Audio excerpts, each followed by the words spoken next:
Hey crew, it's Pitt, and welcome to Game Pit Studios. Today we're going to be starting a new project in Unreal. We're going to do a quick pivot from the longer project to a shorter project. I'm going to try and have this done in 2 months. So we're going to dive in, and I'm going to show you how to start a new project in Unreal and how to basically navigate. Like, I'm not going to do an in-depth tutorial, but we will do basic navigation and some useful tips. Transition now. Alright, this is the opening folder. When you first open Unreal, you'll be in recent projects. This is the RPG. Then we're going to go to games. I'm going to use third person now. You can start a project with nothing in it, that is blank. You can start a first person project. It has all the movement information for a first person shooter already built in. You can start a third person or a top down. You can start a vehicle. It has basic movement controls for a vehicle. They work very well. If you're not familiar with programming and you want to build a race game, that's the one for you. Handheld AR, y'all, I don't have a lot of experience with. I have not done that, but I'm assume that if you know what that is, that's the one you want. And the same for virtual reality. I haven't done a lot of that yet. I'm going to be starting a third person game because I want the mechanics of looking from outside. We'll also have a first person option and a top down option built into the game. So we're going to go and create a brand new third person game, and we're going to name this project under project name. This is going to be Space Guns from Space. We're going to enter that. Project names. My bad. No spaces. Programming does not like spaces. Alright, there we go. Space Guns from Space. Let's go. Opening. Shouldn't take long. And here we go. Right now. Almost 96%. Blammo. Alright, this is what you're going to start with. It gives you this basic outlay here. First off, this is your viewport. It's adjustable. My layout may look a little different from your layout, but you'll have all of the same things. You have a details panel, which tells you the details about what you have selected. You do this, it changes all of this. Location, rotation, and scale is where it is in physical space, the orientation of it in physical space, and the size of it in physical space. Static mesh is the actual object. This cube is a static mesh. You create it in another program, you import it in. I use Blender. Materials. This is where you can change the color. This is a material instance signified by the capital M, capital I, and then the underscore color. So if I click on that, I can actually open this, and it will have things that I can adjust. This has a base color adjustment. You can just adjust individually each of the channels, or if you click on the color, you can change the color. And notice it's changing all of the colors. Okay, so if we change that color, I hope this is picking up on OBS. And then that should be it for here. Okay, so that is the basics of the details. The outliner is where you can find all of the things. If you keep things inside of folders, you can close folders and declutter. I need to look into how to default that. If I figure that out, I'll update. But if you're looking for this specific block, you can find this specific block in this specific folder. It makes it very easy to locate things when you have a lot of things cluttering up your outline.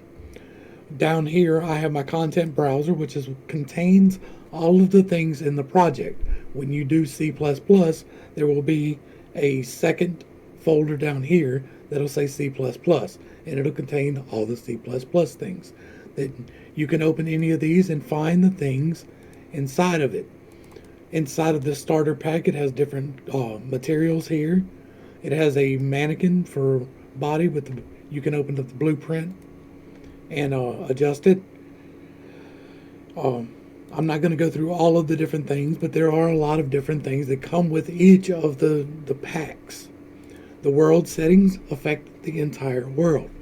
I'm not going to go through all of these settings. That would be a more detailed than what I'm getting into right here. Navigation. If you right click and drag, you pan this up, down, left, right.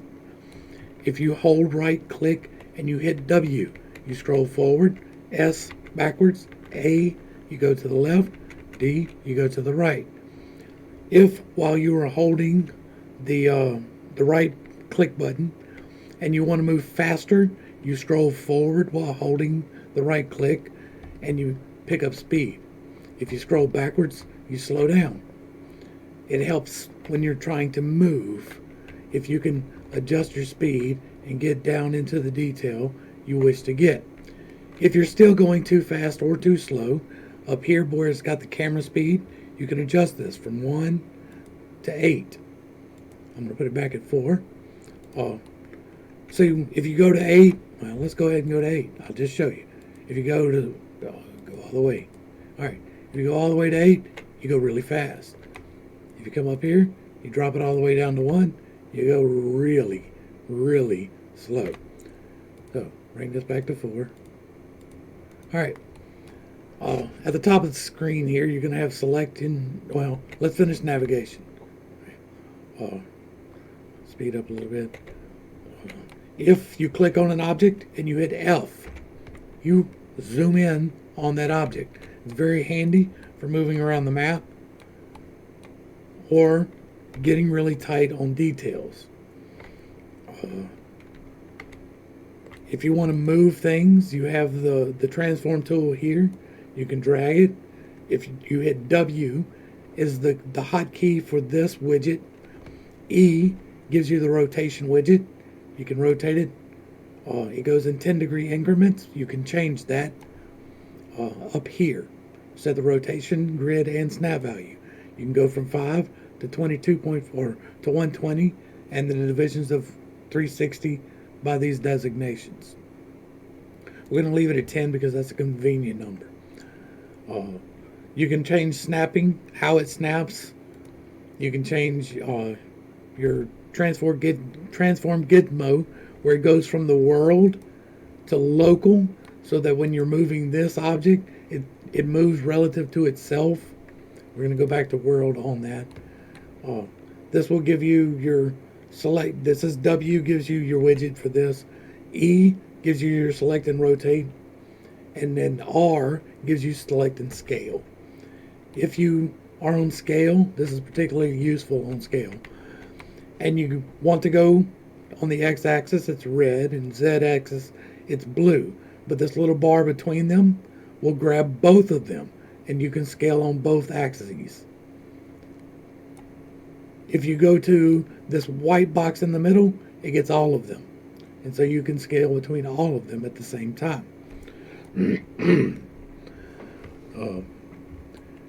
Inside, what we did inside the details panel, we'll do something else on materials. I think that's about it for what we need here. If you have questions, let me know. If I have answers, I will give them to you. Hopefully this was helpful. If you like what you see, you want to see some more, let me know. Hit me in the comments. Give me a like, share, and a sub. Throw me all the good things. Hit the bells. I will be putting out a lot of content related to this. This will be a space shooter. I'm hoping to be done in 2 months, so I'm going to be rolling through this. There's not going to be any C++ involved. This will be all blueprints, hopefully. Anyway, to the crew, thanks for hanging out. I appreciate every single minute that you are here with me, and I am praying for you every single day. Till next time, this has been Pitt. Peace.